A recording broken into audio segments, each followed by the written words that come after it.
Di sebuah sudut kota Surabaya, di mana matahari terbit dengan cahayanya yang menyengat, dan angin laut membawa aroma garam ke setiap celah gang sempit, hiduplah seorang wanita bernama Marlina Widowati.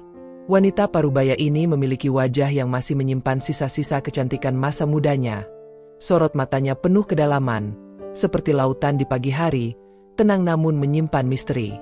Di usianya yang menginjak 42 tahun, ia tinggal sendiri di rumah tua bercat kuning pudar, berada di tengah lingkungan perumahan padat, yang selalu riuh oleh suara anak-anak bermain, dan ibu-ibu yang bergosip di teras. Tetangganya adalah seorang pemuda bernama Arif Mahardika, laki-laki berusia 28 tahun yang baru saja pindah ke kompleks itu beberapa bulan lalu.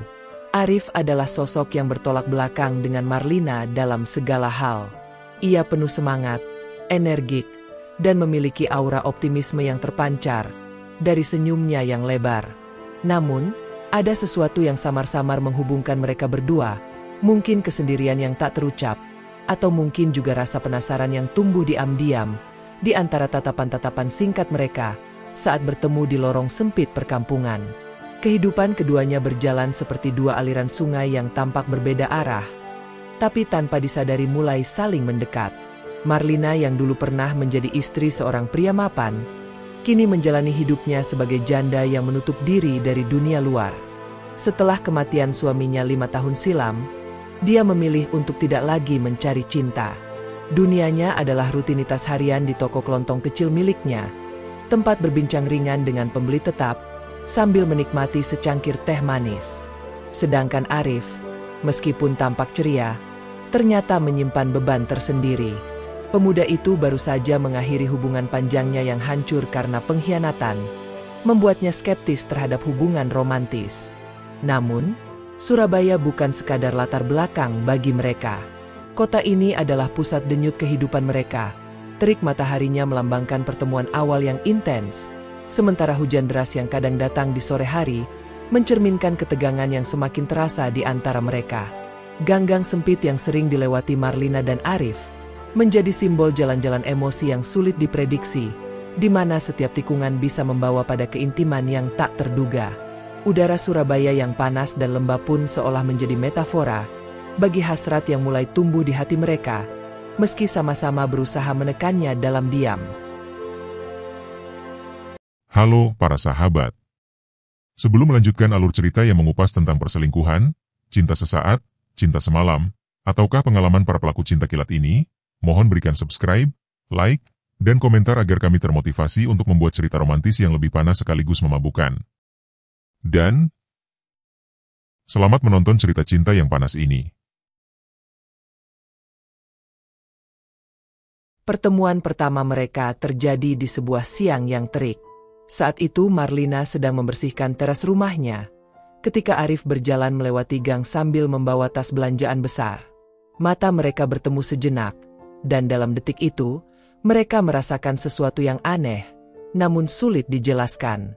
Entah bagaimana, langkah kaki mereka yang biasanya pasti, tiba-tiba terasa lebih berat, seolah-olah gravitasi di antara mereka telah berubah. Sejak saat itu, setiap kali mereka bertemu, baik di toko kelontong maupun di lorong kompleks, ada kilasan rasa penasaran yang tak bisa mereka abaikan. Kota Surabaya, dengan kebisingannya yang nyaring dan udaranya yang lengket, seolah menjadi panggung bagi interaksi diam-diam mereka. Sebuah drama yang belum sepenuhnya terungkap, tapi sudah mulai meninggalkan jejak-jejak panas di hati mereka. Sebagai hari-hari berlalu, interaksi antara Marlina dan Arif mulai berkembang, dari sekadar sapaan sopan menjadi percakapan yang lebih mendalam. Seperti daun-daun yang jatuh dari pohon, pelan namun pasti, mereka mulai menemukan irama tersendiri dalam kehidupan satu sama lain. Saat Marlina membuka toko kelontongnya di pagi hari, Arif seringkali menjadi salah satu pembeli pertama. Dia selalu datang dengan senyuman hangat, memesan kopi instan dan roti panggang, sambil menyempatkan diri berbincang sejenak.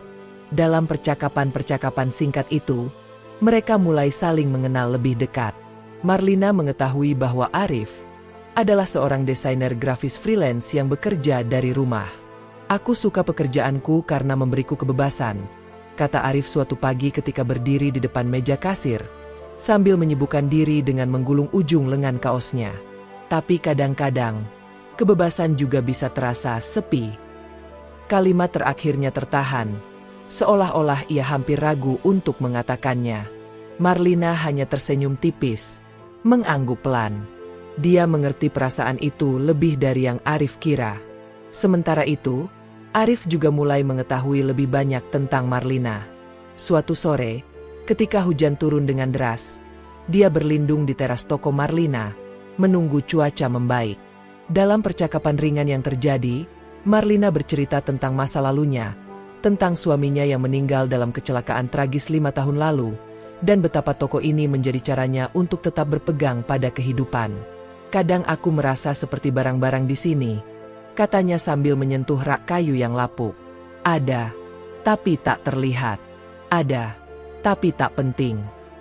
Matanya berkaca-kaca, namun dia buru-buru menunduk agar Arif tidak melihatnya. Arif tidak tahu harus berkata apa. Dia hanya diam, menyerap setiap kata yang keluar dari bibir Marlina, merasakan bobotnya. Di momen-momen seperti itu, mereka berdua merasakan sesuatu yang lebih dari sekadar simpati. Mereka merasakan keterhubungan yang mendalam, seolah-olah ada benang tak terlihat yang menarik mereka lebih dekat satu sama lain. Hubungan mereka perlahan-lahan mulai berubah.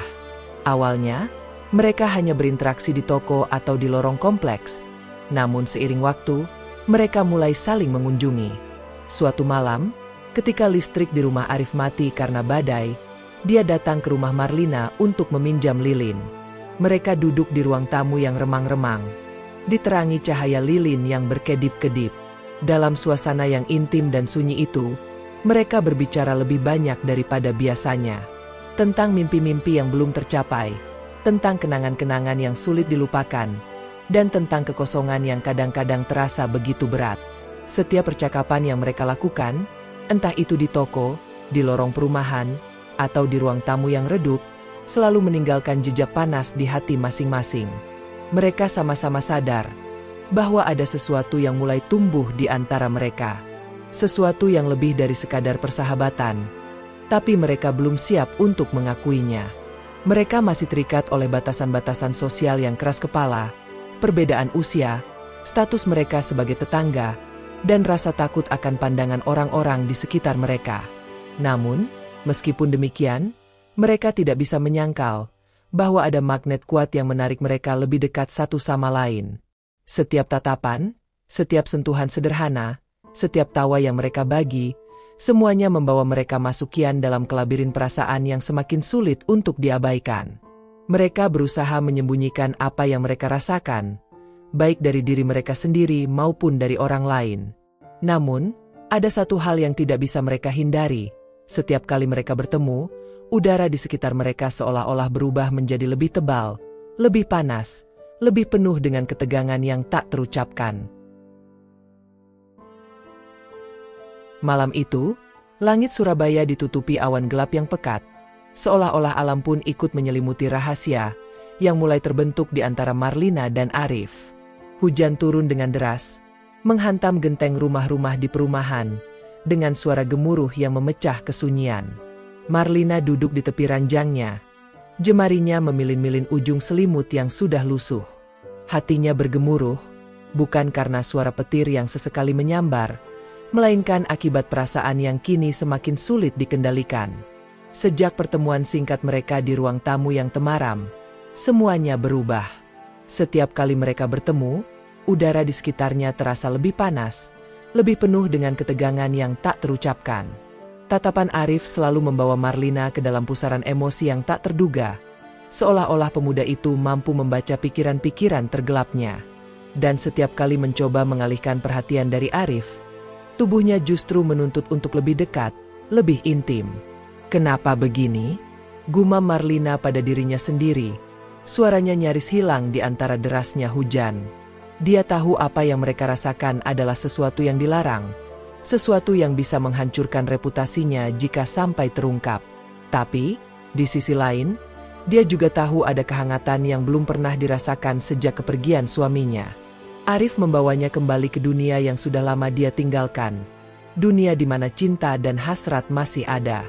Beberapa jam kemudian, ketika hujan mulai mereda, Marlina mendengar ketukan pelan di pintu depannya. Jantungnya berdegup kencang. Dia tahu siapa yang ada di balik pintu itu, bahkan sebelum membuka gembok. Ketika pintu terbuka, Arif berdiri di sana, basah kuyup dengan jaket hitamnya yang sudah meneteskan air ke lantai. Dia tampak cemas, tapi ada keputusasaan di matanya yang membuat Marlina tak bisa menolaknya masuk. Aku hanya ingin memastikan kamu baik-baik saja, ujar Arif dengan suara serak, ragu-ragu. Marlina menatapnya dalam-dalam, mencoba membaca apa yang ada di balik kalimat sederhana itu. Dia tahu kedatangan Arif malam itu bukan sekadar kepedulian biasa. Ada sesuatu yang lebih besar, lebih dalam, yang mendorongnya datang ke rumahnya di tengah hujan deras. Tanpa berkata apa-apa, Marlina mengangguk dan membukakan pintu lebih lebar. Arif melangkah masuk, meninggalkan jejak basah di lantai keramik. Ruangan kecil itu kini dipenuhi kehadirannya. Bau hujan yang melekat di pakaiannya, suhu tubuhnya yang hangat, dan ketegangan yang terasa semakin tebal di udara. Mereka berdiri berhadapan, hanya beberapa inci memisahkan mereka. Napas mereka mulai tidak teratur, seolah-olah oksigen di ruangan itu tiba-tiba menjadi langka. Aku tidak bisa terus seperti ini, bisik Arif akhirnya. Suaranya bergetar. Aku tidak bisa berpura-pura bahwa kita hanya tetangga biasa. Marlina menundukkan kepala, matanya terpejam. Dia tahu apa arti kata-kata itu. Selama ini, mereka berusaha menahan diri, berusaha menutupi perasaan yang semakin membara di dalam hati masing-masing. Tapi malam ini, semua pertahanan itu runtuh. Tubuh mereka seperti dipanggil oleh gravitasi yang tak terlihat, saling mendekat tanpa bisa dicegah. Arif melangkah maju, tangannya menyentuh pipi Marlina dengan lembut. Sentuhan itu membuat Marlina tersentak, tapi dia tidak menarik diri. Sebaliknya, dia memejamkan mata, menyerap kehangatan yang mengalir dari telapak tangan Arif. Perlahan-lahan, Arif menarik Marlina ke dalam pelukannya, membiarkan tubuh mereka menyatu dalam kehangatan yang mereka rindukan selama ini. Napas mereka saling bercampur, berpacu dalam ritme yang liar dan liar. Bibir Arif menyentuh leher Marlina, meninggalkan jejak panas yang membuatnya gemetar. Marlina membalas dengan cara yang sama, tangannya menyusuri punggung Arif, merasakan otot-ototnya yang tegang di bawah kemeja basahnya. Mereka bergerak menuju ranjang, tubuh mereka saling merangkul, merobek satu demi satu lapisan pakaian yang menjadi penghalang di antara mereka. Di bawah cahaya lampu yang redup, mereka menyerah pada hasrat yang sudah lama tertahan. Tubuh mereka berpadu dalam harmoni yang liar tapi penuh kelembutan, seolah-olah mereka telah menunggu momen ini selama bertahun-tahun. Tiap gerakan, tiap napas, tiap desahan yang terdengar di ruangan itu adalah manifestasi dari perasaan yang tak bisa mereka ungkapkan dengan kata-kata. Api yang mereka coba sembunyikan selama ini akhirnya menyala dengan liar, membakar semua batasan yang pernah mereka bangun. Malam itu, mereka tidak hanya menyerah pada hasrat fisik, tetapi juga pada perasaan yang jauh lebih dalam, cinta yang tumbuh diam-diam di antara mereka, tapi begitu kuat sehingga tak bisa diabaikan. Ketika pagi tiba, sinar matahari yang pertama kali menyelinap melalui celah-celah tirai, menyentuh tubuh mereka yang masih berselimutkan spray putih. Marlina membuka matanya, menatap wajah Arif yang tidur pulas di sisinya. Ada damai yang terasa aneh, tapi juga ketakutan yang menggeliat di dalam hatinya. Mereka tahu apa yang telah mereka lakukan tidak bisa dihapus begitu saja.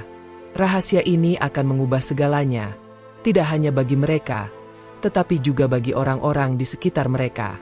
Namun, untuk saat ini, mereka memilih untuk menikmati kehangatan yang mereka temukan, meskipun tahu api yang menyala di antara mereka suatu hari nanti mungkin akan membakar segalanya. Pagi setelah malam yang panas itu, Marlina terbangun dengan perasaan yang campur aduk. Cahaya matahari yang masuk melalui celah tirai terasa begitu terang, seolah-olah alam semesta sedang menyorotkan lampu sorot pada apa yang baru saja terjadi. Arif masih terlelap di sisinya, napasnya teratur, wajahnya tampak tenang. Namun, di dalam hati Marlina, ombak emosi mulai bergelora, membawa perasaan bersalah, rindu, dan kebingungan yang tak terkendali. Dia memandangi wajah Arif dengan mata yang penuh konflik. Di satu sisi, ada kehangatan yang belum pernah dia rasakan sejak kepergian suaminya. Di sisi lain, dia tahu apa yang mereka lakukan adalah sesuatu yang dilarang norma-norma sosial. Bagaimana mungkin seorang wanita paruhbaya jatuh cinta pada tetangganya yang lebih muda? Bagaimana mungkin dia bisa membenarkan hubungan yang bisa merusak reputasinya, serta hubungannya dengan orang-orang di sekitarnya? Perlahan-lahan, Marlina bangkit dari ranjang. Hatinya terasa seperti digantung di antara dua kutub. Dia mengambil selimut dari kursi dekat jendela dan membungkus tubuhnya, mencoba menutupi kekosongan yang mulai merayap ke dalam dadanya. Sementara itu, Arif mulai membuka matanya, tersadar dari tidurnya yang pendek. Ketika melihat Marlina duduk di tepi ranjang, ia bisa merasakan ketegangan yang memenuhi ruangan. "Kamu baik-baik saja?" tanyanya dengan suaranya penuh kehati-hatian. Marlina mengangguk. Meskipun dia tahu jawaban yang sebenarnya adalah tidak. "Aku hanya mencoba memikirkan semuanya," katanya pelan. Suaranya nyaris terdengar seperti bisikan. Arif duduk di sampingnya, menatap matanya dengan penuh perhatian. "Aku tahu ini sulit. Aku juga merasakannya. Tapi, aku tidak bisa berpura-pura bahwa aku tidak merasa apa-apa terhadapmu. Kamu tahu itu, kan?" Marlina menghela napas panjang, mencoba menenangkan dirinya. "Aku tahu, Rif. Aku juga merasakan hal yang sama. Tapi, kita tidak bisa terus seperti ini. Ada terlalu banyak risiko. Orang-orang di perumahan ini akan bicara. Anak-anakku, mereka akan tahu." Arif meraih tangan Marlina, memegangnya erat. "Kalau begitu, apa yang harus kita lakukan? Apakah kita harus berhenti sekarang? Setelah semua yang sudah kita lalui?" Marlina menatapnya. Matanya berkaca-kaca. Dia tahu Arif tidak salah. Dia juga tahu bahwa dia tidak bisa menyalahkan dirinya sendiri atas apa yang mereka rasakan. Namun, ada sesuatu di dalam dirinya yang membuatnya takut, yaitu takut akan konsekuensi yang akan datang, takut akan kehilangan segalanya jika hubungan mereka terungkap. "Kita tidak bisa terus menyembunyikan ini," katanya akhirnya. Suaranya bergetar. "Tapi aku juga tidak bisa menghentikan perasaan ini. Aku bingung, Rif." Arif mengangguk, memahami apa yang Marlina rasakan. "Kita tidak harus memutuskan semuanya sekarang. Tapi kita juga tidak bisa terus bersembunyi. Cepat atau lambat, kita harus menghadapi ini." Marlina menundukkan kepala, mencoba menahan air mata yang mulai menggenang di matanya. Dia tahu Arif benar. Mereka tidak bisa terus bersembunyi di balik bayang-bayang, berpura-pura apa yang mereka rasakan tidak ada. Namun, menghadapi kenyataan juga bukan pilihan yang mudah. Saat mereka duduk di tepi ranjang, saling memegang tangan, mereka menyadari perasaan mereka tidak hanya tentang hasrat fisik. Ada sesuatu yang lebih dalam, lebih mendalam yang mengikat mereka bersama. Mereka merasakan cinta yang tulus, meskipun cinta itu datang dengan harga yang mahal. Namun, di balik kehangatan yang mereka rasakan, ada ketakutan yang mulai merayap masuk. Mereka tahu hubungan mereka tidak hanya akan mengubah hidup mereka sendiri, tetapi juga hidup orang-orang di sekitar mereka. Orang-orang di perumahan yang selama ini mengenal mereka, sebagian tetangga mungkin akan mulai berbisik-bisik. Keluarga Marlina, terutama anak-anaknya, mungkin akan merasa terkhianati. Semua itu adalah konsekuensi yang tidak bisa mereka abaikan. Meskipun begitu, mereka tidak bisa menyangkal bahwa apa yang mereka rasakan adalah nyata. Cinta yang mereka temukan di antara kegelapan malam itu adalah sesuatu yang tidak bisa mereka pungkiri. Mereka hanya bisa berharap, suatu hari nanti, mereka akan menemukan cara untuk menghadapi semuanya tanpa harus kehilangan satu sama lain. Hari-hari setelah malam panas itu berjalan dengan ritme yang aneh bagi Marlina dan Arif. Mereka berusaha menjalani kehidupan sehari-hari seperti biasa, namun atmosfer di antara mereka berubah drastis. Setiap kali mereka bertemu di lorong perumahan atau di toko kelontong, ada ketegangan yang tak terucapkan. Tatapan mata mereka kini membawa makna yang lebih dalam, lebih berat, seolah-olah setiap pertemuan adalah langkah menuju keputusan yang tak terhindarkan. Namun, rahasia mereka tidak bisa bertahan lama. Di kota Surabaya yang penuh dengan tetangga-tetangga penasaran, jarum jam tak bisa diputar mundur tanpa meninggalkan bekas. Salah satu pembeli tetap di toko Marlina, Bu Siti, mulai menyadari perubahan dalam perilaku Marlina. Wanita parubaya itu sering memperhatikan bagaimana Marlina dan Arif bertukar pandang ketika berpapasan di depan toko. Awalnya, Bu Siti hanya menganggapnya sebagai hal yang biasa. Lagi pula, mereka adalah tetangga dekat. Namun, ketika dia melihat Arif datang ke toko di malam hari, ketika toko biasanya sudah tutup, curiga mulai merayap masuk ke benaknya. Suatu sore, ketika Marlina sedang merapikan stok barang di toko kelontongnya, Bu Siti datang dengan wajah penuh rasa ingin tahu. "Bu Lina," katanya dengan nada santai, namun ada nada menggali di baliknya. "Kemarin aku lihat Mas Arif datang ke sini agak malam ya? Apa ada urusan mendesak?" Marlina terkejut. Jemarinya berhenti sejenak di atas kotak deterjen. Dia mencoba tersenyum, berusaha terlihat tenang. "Oh, iya, kemarin dia pinjam lilin, karena listriknya mati. Lagi hujan deras soalnya." Bu Siti mengangguk, tapi ekspresi wajahnya tidak berubah. "Oh, gitu ya. Memang cuaca minggu lalu agak ekstrim. Tapi kok sering-sering ya Mas Arif main ke sini? Kayaknya kalian dekat banget akhir-akhir ini." Marlina merasakan jantungnya berdebar lebih cepat. Dia tahu pertanyaan Bu Siti bukan sekadar obrolan ringan. Wanita itu sedang mencari jawaban, mencoba menyusun potongan-potongan teka-teki yang tampaknya mulai terlihat jelas di matanya. "Ya, kami memang tetangga dekat," jawab Marlina dengan suara yang sedikit terdengar defensif. "Biasa aja kok, Mbak. Nggak ada yang spesial." Bu Siti tersenyum tipis, namun sorot matanya tetap tajam. "Iya, aku cuma heran aja. Soalnya aku belum pernah lihat Mas Arif dekat-dekat sama siapa-siapa sebelumnya. Jadi, ya, lumayan menarik sih." Setelah Bu Siti pergi, Marlina merasa seolah-olah udara di sekitarnya semakin sesak. Dia tahu percakapan itu bukan sekadar gosip biasa. Bu Siti adalah salah satu orang yang paling vokal di perumahan, dan jika dia sudah mulai mencurigai sesuatu, maka hanya masalah waktu sebelum seluruh perumahan mengetahuinya. Sementara itu, Arif juga mulai merasakan tekanan. Beberapa hari setelah percakapan dengan Marlina di pagi setelah malam panas itu, dia mulai menyadari orang-orang di sekitarnya mulai memperhatikan lebih dekat. Ketika berjalan melewati gang, dia bisa merasakan tatapan-tatapan yang penuh spekulasi. Bahkan, beberapa teman lamanya mulai menanyakan, apakah dia sudah punya pacar atau tidak.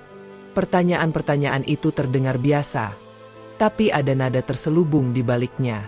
Puncak dari semua ketegangan itu datang ketika salah satu anak Marlina, Rizky Santoso, yang tinggal di Jakarta, tiba-tiba meneleponnya. Biasanya, Rizky hanya menelepon sekali atau 2 kali sebulan, tapi kali ini ada nada mendesak dalam suaranya. "Bu, aku dapat kabar dari teman di Surabaya. Katanya, ada yang bilang ibu dekat-dekat sama tetangga baru di perumahan. Itu bener nggak sih?" Marlina terdiam, jantungnya berdetak kencang. Dia tidak tahu harus menjawab apa. "Siapa yang bilang begitu?" tanyanya akhirnya, mencoba terdengar tenang. Rizky menghela napas. "Aku nggak mau langsung percaya, Bu.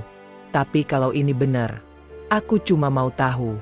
Aku nggak mau ibu terlibat dalam sesuatu yang bisa bikin ibu susah." Marlina merasakan air mata mulai menggenang di matanya. Dia tahu anaknya tidak berniat menyalahkan, tapi pertanyaan itu terasa seperti cambuk yang menyakitkan. "Rizky, kamu jangan dengar omongan orang. Ibu cuma jaga hubungan baik sama tetangga. Nggak ada yang lain." Rizky terdiam sejenak, lalu berkata dengan nada khawatir, "Baik, Bu. Aku cuma minta ibu hati-hati. Omongan orang bisa cepat nyebar, apalagi kalau sudah sampai ke keluarga." Setelah telepon itu berakhir, Marlina merasa seolah-olah dunia mulai runtuh di sekitarnya. Dia tahu rahasia mereka tidak bisa bertahan lama lagi. Kota Surabaya dengan kehidupan sosialnya yang rapat dan kebiasaan gosip yang cepat, tidak akan membiarkan mereka terus bersembunyi. Malangnya, tekanan dari luar tidak hanya datang dari tetangga dan keluarga. Pekerjaan Arif juga mulai terpengaruh. Beberapa klien yang biasanya memesan jasa desainnya, mulai menanyakan tentang rumor yang beredar. Meskipun Arif mencoba menjelaskan, kabar itu hanya gosip kosong. Dia bisa merasakan reputasinya mulai goyah. Proyek-proyek yang biasanya datang dengan lancar mulai berkurang, dan dia mulai merasa tertekan. Akhirnya, Marlina dan Arif memutuskan untuk bertemu di tempat yang aman, di sebuah warung kopi kecil di kota Sidoarjo, jauh dari perumahan mereka. Ketika mereka duduk berhadapan di meja kecil, ada ketegangan yang terasa lebih berat daripada biasanya. Mereka tahu ini adalah momen penentuan. "Aku nggak bisa terus begini," kata Marlina dengan suara bergetar. "Orang-orang udah mulai curiga. Anak-anakku juga udah mulai tanya-tanya. Aku nggak bisa ngebohongi mereka terus." Arif mengangguk. Matanya penuh dengan rasa bersalah. "Aku juga merasakan hal yang sama. Pekerjaanku mulai terpengaruh. Aku nggak bisa terus bersembunyi kayak gini." Mereka terdiam sejenak, mencoba mencerna semua yang terjadi. Akhirnya, Marlina mengambil napas dalam-dalam. "Aku nggak bisa meminta kamu berhenti mencintai aku. Tapi aku juga nggak bisa terus begini. Mungkin ini saatnya kita berpisah." Arif menatapnya dengan mata yang berkaca-kaca. "Aku nggak bisa janji bakal ninggalin perasaan ini, Lina. Tapi kalau ini yang terbaik buat kamu." Marlina mengangguk. Air mata mulai mengalir di pipinya. "Ini bukan soal apa yang terbaik buat aku atau kamu. Ini soal apa yang harus kita lakukan buat orang-orang di sekitar kita. Mungkin kita harus berhenti sebelum semuanya jadi lebih buruk." Mereka berdua tahu keputusan ini tidak akan mudah. Namun, mereka juga tahu tidak ada jalan lain. Cinta mereka, meskipun begitu dalam dan tulus, harus dikorbankan demi menjaga kehidupan mereka yang lain tetap utuh. Dalam diam, mereka berjanji untuk saling melepaskan, meskipun hati mereka terasa hancur. Malam itu, langit Surabaya tampak lebih tenang dari biasanya. Tidak ada hujan deras, tidak ada angin yang menderu, hanya ada keheningan yang mendalam, seolah-olah alam sedang memberi ruang bagi Marlina untuk merenung. Di tengah kegelapan yang melingkupi rumahnya, Marlina duduk di kursi goyang tua di teras, matanya menatap ke kejauhan. Pikirannya penuh dengan perasaan yang saling bertentangan, rasa bersalah, kerinduan, dan ketidakpastian yang menyiksanya. Selama berhari-hari, dia mencoba meyakinkan dirinya bahwa keputusan melepaskan Arif adalah jalan terbaik bagi mereka. Dia tahu hubungan mereka tidak hanya membahayakan reputasinya, tetapi juga keseimbangan kehidupan keluarganya. Namun, semakin dia mencoba membenarkan keputusan itu, semakin jelas baginya ada sesuatu lebih besar yang dipertaruhkan, cinta yang tulus, meskipun terlarang. Di sisi lain, Arif juga berada dalam pergulatan batin yang sama. Dia tidak bisa menyangkal perasaannya kepada Marlina, lebih dari sekadar hasrat singkat. Cinta yang dia rasakan adalah sesuatu yang mendalam, sesuatu yang membuatnya merasa hidup kembali, setelah sekian lama merasa hampa. Namun, dia juga tahu cinta itu tidak bisa dipaksakan, untuk bertahan di tengah tekanan sosial yang semakin kuat. Keesokan harinya, ketika fajar mulai menyingsing, Marlina memutuskan melakukan sesuatu yang belum pernah dia lakukan sebelumnya. Dia mengambil surat-surat tua dari kotak kayu di lemari, surat-surat yang pernah ditulis suaminya sebelum meninggal.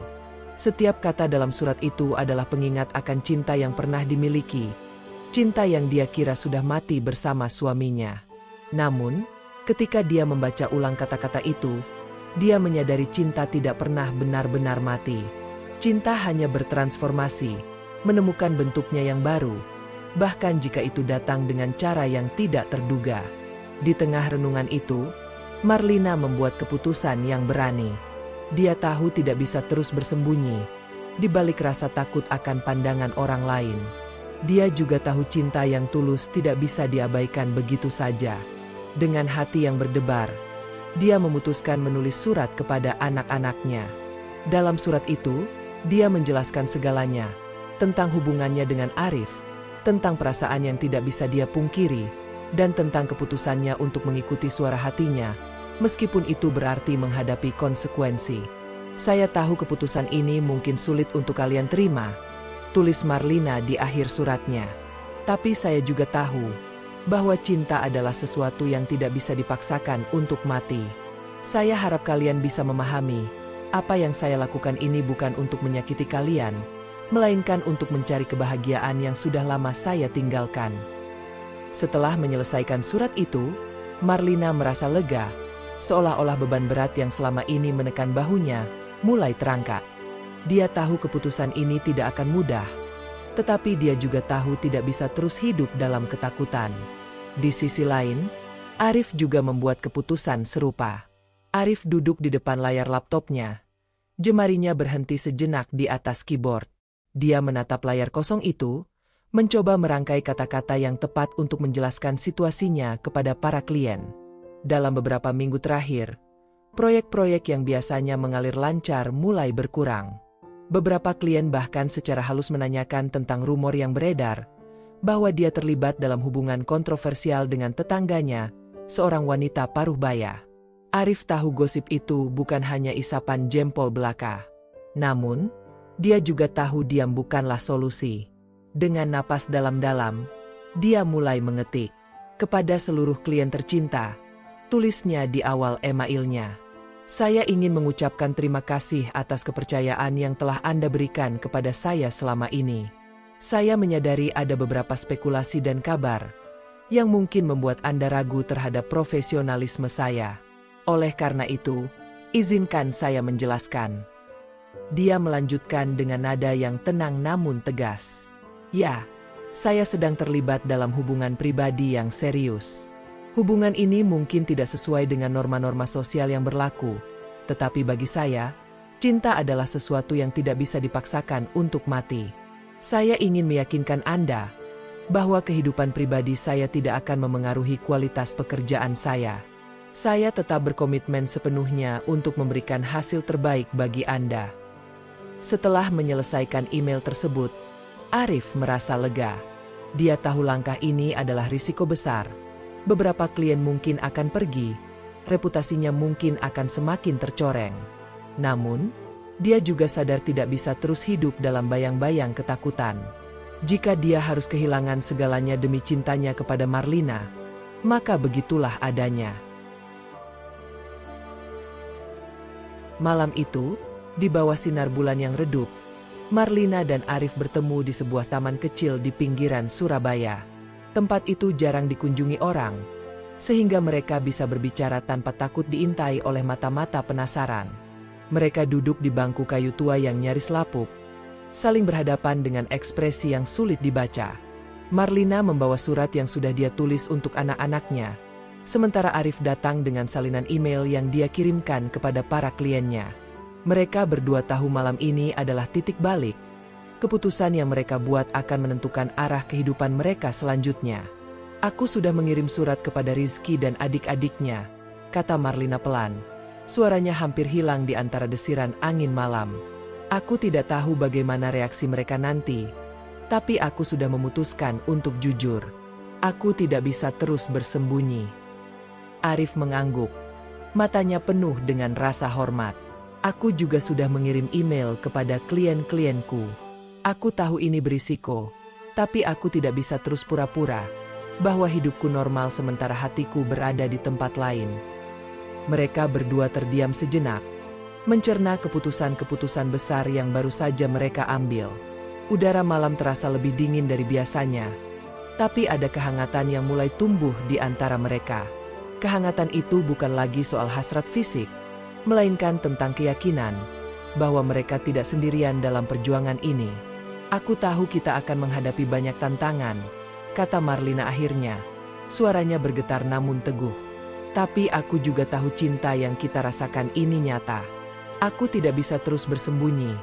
hanya karena takut pada apa yang orang lain pikirkan. Arif meraih tangan Marlina, menggenggamnya erat. Aku bersamamu, Lina. Apapun yang terjadi, aku akan berada di sisimu. Kita mungkin tidak bisa mengendalikan apa yang orang lain pikirkan, tapi kita bisa memilih untuk setia pada perasaan kita sendiri. Di tengah kegelapan malam, mereka berdua menyadari bahwa mereka tidak lagi berjalan sendiri. Meskipun jalan di depan masih penuh ketidakpastian, mereka siap untuk menghadapinya bersama-sama. Cinta mereka, meskipun lahir di tengah rintangan, telah membawa mereka pada keberanian untuk menghadapi dunia apa adanya. Beberapa minggu kemudian, dampak dari keputusan mereka mulai terasa. Anak-anak Marlina, meskipun awalnya terkejut dan marah, akhirnya mulai memahami alasan di balik keputusan ibu mereka. Rizky yang paling keras menentang, akhirnya menghubungi Marlina untuk berbicara dari hati ke hati. Bu, aku nggak bilang aku setuju sama pilihan ibu. Tapi aku juga nggak bisa menyangkal kalau ibu bahagia. Itu yang penting buat aku. Sementara itu, beberapa klien Arif memutuskan untuk tetap bekerja dengannya, meskipun ada juga yang meninggalkan proyeknya. Namun, Arif mendapatkan pelanggan baru, mereka yang menghargai kejujurannya dan melihat potensi dalam karyanya. Lambat laun, karir Arif mulai pulih, bahkan lebih kuat daripada sebelumnya. Hubungan mereka tidak lagi sembunyi-sembunyi. Mereka memutuskan untuk menjalani hidup dengan jujur, meskipun itu berarti harus menghadapi pandangan sinis dari beberapa tetangga. Namun, bagi mereka, cinta yang tulus jauh lebih berharga daripada persetujuan orang lain. Di kota Surabaya yang panas dan lembab, Marlina dan Arif menemukan kebahagiaan yang mereka cari selama ini. Mereka tahu cinta mereka tidak sempurna, tapi mereka juga tahu cinta yang tulus selalu layak untuk diperjuangkan. Di bawah langit yang sama, mereka melangkah maju, siap menghadapi apapun yang akan datang. Tamat.